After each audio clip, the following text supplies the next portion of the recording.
que a inspirada palavra de Deus tem. Então sempre a profecia deve ser julgada, e a base fundamental desse julgamento é a palavra de Deus escrita, né? A profecia que está em conformidade com a doutrina apostólica. Se não estiver, não é de Deus. Então toda experiência e mensagem da igreja devem passar pelo crivo da palavra de Deus escrita. 1 de Pedro 4,10 diz que o dom deve ser bem administrado.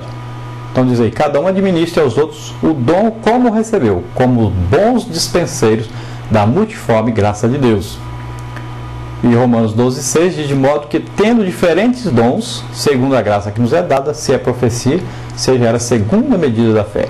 1 Coríntios 4,7 diz, porque quem te diferença? E que tens que tu não tenhas recebido? E se o recebeste, por que te glorias como se não houveras recebido? Então a base da humildade cristã é reconhecer que os talentos inatos e os dons espirituais que possuímos provêm de Deus. E, portanto, não são motivo para superioridade, status aí, ou orgulho. Tudo quanto possuímos e tudo quanto viermos a ser, vem de Deus, diretamente ou por meio de outras pessoas. Daí não temos lugar para o orgulho, mas somente para a gratidão a Deus e ao nosso próximo.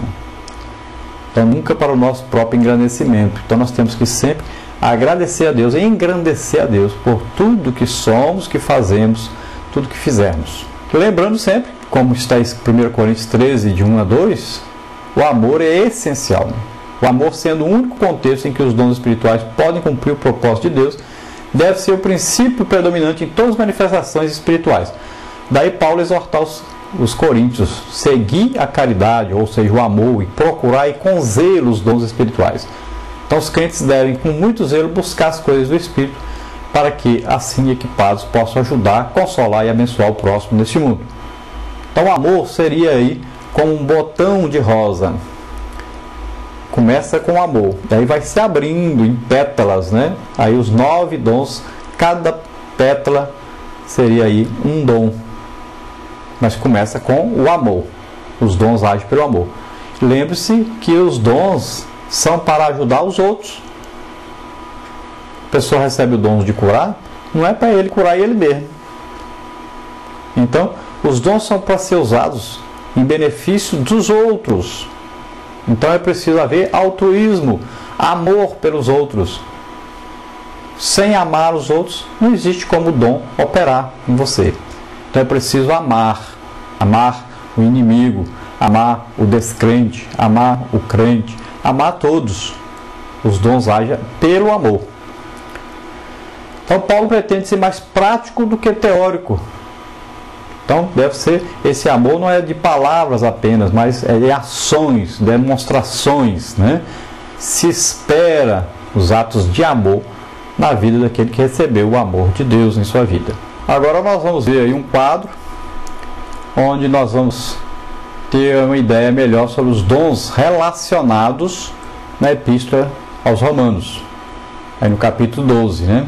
E vamos comparar isso com 1 Coríntios 12, de 27 a 31, e Efésios 4, 11 e 12. Então nós vamos ver aí, ó, dons assistenciais. Romanos 12, 6 a 8 aí. Quais são esses dons assistenciais aí? Contribuição, serviço, ensino, exortação, liderança, misericórdia, ajuda e administração. E os dons espirituais, quais são? Aí, palavra de sabedoria, palavra de conhecimento ou da ciência, discernimento de espíritos, fé, curas, maravilhas, profecia, variedade de línguas e interpretação. E os dons ministeriais? São lá apóstolos, profetas, evangelistas, pastores e mestres. Então o amor de Deus derramado em nossos corações é que nos impulsiona a trabalhar, a fazer algo em prol de Deus, né, de sua obra, de ajudar os outros, pois é natural, é espiritual que façamos algo para melhorar a vida de quem amamos. Então, como somos representantes de Deus na terra, amamos a todos indistintamente como Deus ama. Deus fornece todas as ferramentas para o nosso trabalho. É só nos colocarmos à disposição de Deus. Então, todo serviço no reino de Deus deve ser feito à base de verdadeira fé. É o Senhor que habilita o crente, mediante dotação especial, a realizar a sua obra da melhor maneira possível. É dele, de Deus, que provém toda a ciência, capacidade e dons ministeriais e espirituais. Por isso não podemos fazer a obra de Deus com espírito de competição. O único objetivo do nosso labor, de nosso serviço na obra de Deus, deve ser o desenvolvimento e o bem-estar no corpo de Cristo. Olha, um vaso sujo não serve para ser usado, portanto o arrependimento de pecados e uma separação, santificação se faz necessária para um bom rendimento na obra de Deus.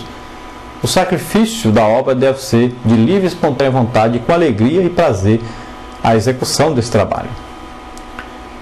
Então esse é um apelo à consagração pessoal. Tem também um apelo à consagração. Paulo pediu com insistência, pediu com amor e mostrando na prática de sua própria vida, dando exemplo a eles de como fazer. Soube transmitir aquilo que ele mesmo fazia, sacrificava-se pelo Evangelho. O que precisamos fazer é nos colocar à disposição de Deus para que Ele possa nos ajudar. O resto, deixemos que Deus então irá fazer. É Deus que nos chama, nos treina e nos capacita para realizarmos grandes coisas para Ele.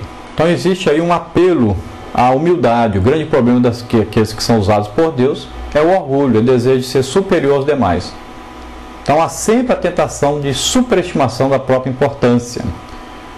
Não se deve esquecer de que Deus concedeu a cada crente uma certa medida de fé. Somente os que disserem a vontade de Deus e se rendem integralmente a Ele, conseguem então identificar a sua real posição no corpo de Cristo.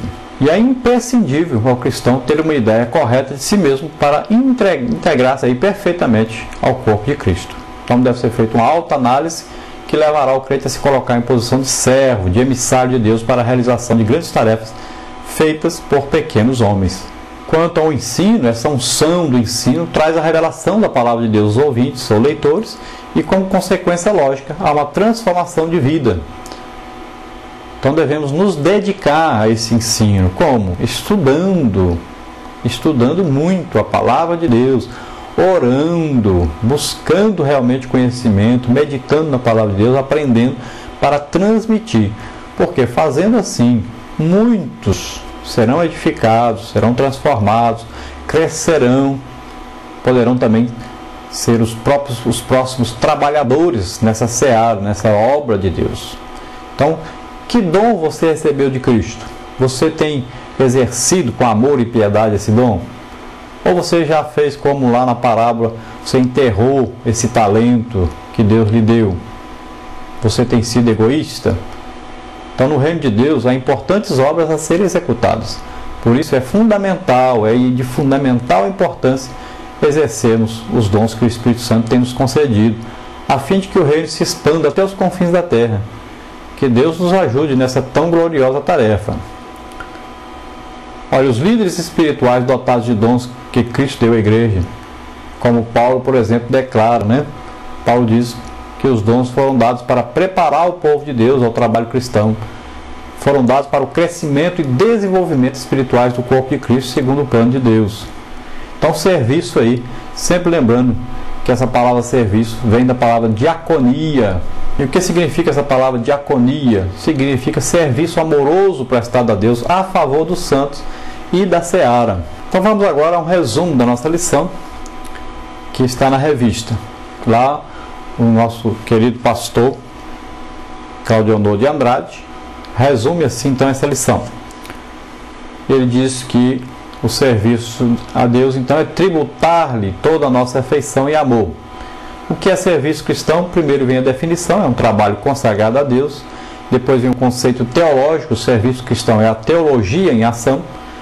Depois vem as bases doutrinárias do serviço cristão. No Antigo Testamento, são os cooperadores de Deus. No Novo Testamento, são servo de Deus. E os objetivos do serviço, depois os objetivos do serviço cristão. O ministério que nada custa, nada realiza também. Então, adorar a Deus é uma ocupação, pregar o Evangelho, exercer o magistério eclesiástico, ensino sistemático e ordenado da palavra de Deus. Visitar os santos em suas necessidades é o serviço de assistência social. E então, a pergunta para cada um de nós: somos dedicados realmente ao serviço cristão? Então, nós temos aí, dentro desse resumo, o nosso questionário que nós fazemos e colocamos em nosso site, que você vê aí o endereço eletrônico embaixo. Esse questionário deverá ser então passado aos alunos, ou então o professor, que não puder repassar aos alunos esse questionário, você pode usar esse questionário para ministrar a sua aula. Então vamos ver aí